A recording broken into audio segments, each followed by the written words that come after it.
ఆంధ్రప్రదేశ్లో కొందరు ఐఏఎస్ అధికారుల విషయంలో ప్రస్తుత ఆంధ్రప్రదేశ్ ప్రభుత్వం చంద్రబాబు సర్కారు కక్ష సాధింపు దిశగా పనిచేస్తోందా అంటే అవుననే సమాధానమే వినిపిస్తోంది.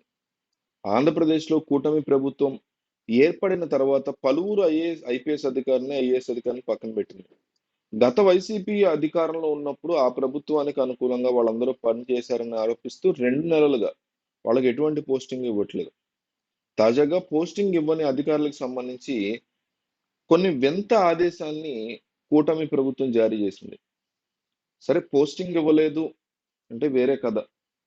కానీ ఈ రకమైనటువంటి వింత ఆదేశాలు ఏంటి? గతంలో ఎప్పుడు ఏ ప్రభుత్వం ఇవ్వనటువంటి ఒక వెరైటీ ఆదేశాల్ని కూటమి ప్రభుత్వం ఇవ్వడంతో అందరూ దీని గురించి ఆలోచిస్తున్నారు. అందరూ దీని గురించి మాట్లాడుకుంటున్నారు. ఈ మేరకు డీజీపీ అంటే ఈ వింత ఆదేశాల్ని డీజీపీ మెమోల రూపంలో ఒక్కొక్క ఐఏఎస్ ఐపీఎస్ అధికారి చేతికి అఫీషియల్ గా అందించడం కూడా ఇప్పుడు వివాదాస్పదం అవుతుంది. పోస్టింగులు ఇవ్వని ప్రతి ఐపీఎస్ అధికారి ప్రతిరోజు ఉదయం 10 గంటలకి డీజీపీ ఆఫీస్కి రావాలని అటెండెన్స్ రిజిస్టర్లో సంతకం పెట్టి ఆఫీసర్స్ వెయిటింగ్ రూమ్ లో రోజంతా ఉండాలని ఆదేశాలు జారీ చేసింది. అంటే వీళ్ళు ఏదన్నా సాక్ష్యాలు తారుమారు చేస్తారనుకున్నారో ఏమో కానీ, అంటే ఇలా చేసే అధికారం డీజీపీకి ఉంటుంది. కానీ దాన్ని వీళ్ళు మిస్యూజ్ చేస్తున్నారు. గతంలో మా పార్టీకి అనుకూలంగా వీళ్ళు పనిచేశారనే ఆరోపణలతో ఐఏఎస్ని ఐపీఎస్ని డీల్ చేసే విధానం ఇది కాదు. ఈ రకంగా వాళ్ళని వ్యవహరించడం సరైనటువంటి పద్ధతి కాదు అంటూ కూడా వైసీపీ వాళ్ళు తీవ్రంగా ఆరోపిస్తున్నారు ఈ అంశాన్ని. ఏదైనా అత్యవసర పని గనక వచ్చి వెళ్లాల్సి వస్తే దానికి సిద్ధంగా ఉండాలి.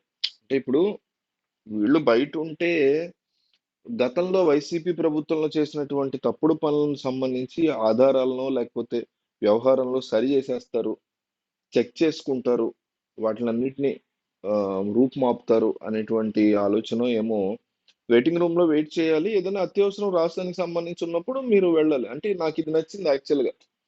వైసీపీకి పనిచేశారన్న ఆరోపణల మీద వీళ్ళని పెట్టడం పక్కన పెడితే, పోస్టింగ్ ఇవ్వని ప్రతి అధికారిని ఇట్లా పెట్టుకోవాలి వీళ్ళు ఖచ్చితంగా. ఎందుకంటే అది ఏ ప్రభుత్వం అయినా కూడా, ఇప్పుడు వైసీపీ ప్రభుత్వం ఉన్నా కూడా ఎవరినైతే ఇట్లా పోస్టింగ్ ఇవ్వకుండా పక్కన పెట్టారో వాళ్ళని ఇట్లా ఉదయం నుంచి రాత్రి దాకా వెయిటింగ్ రూమ్ లో అడగమంటే అన్ని సౌకర్యాలు ఉంటాయి. అదేమో రైల్వే స్టేషన్ వెయిటింగ్ రూమ్ లాగా ఉండదు, చాలా డీసెంట్ గా ఉంటాయి. వాళ్ళకంటూ ఒక ఆఫీస్ లానే ఉంటుంది అదేమి.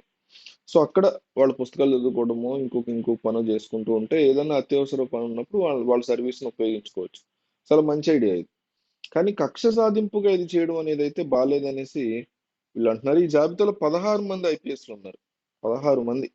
పిఎస్ఆర్ ఆంజనేయులు, పివి సునీల్ కుమార్, ఎన్ సంజయ్, పాలరాజు, కొల్లి రఘురామరెడ్డి, అమ్మిరెడ్డి, విజయరావు, విశాల్ గున్ని, అన్బురాజన్, రవిశంకర్ రెడ్డి, రిశాంత్ రెడ్డి, రఘువీరారెడ్డి, పరమేశ్వర్ రెడ్డి, జాషువా, కృష్ణకాంత్ పటేల్ వీళ్ళందరూ కూడా ఉన్నారు.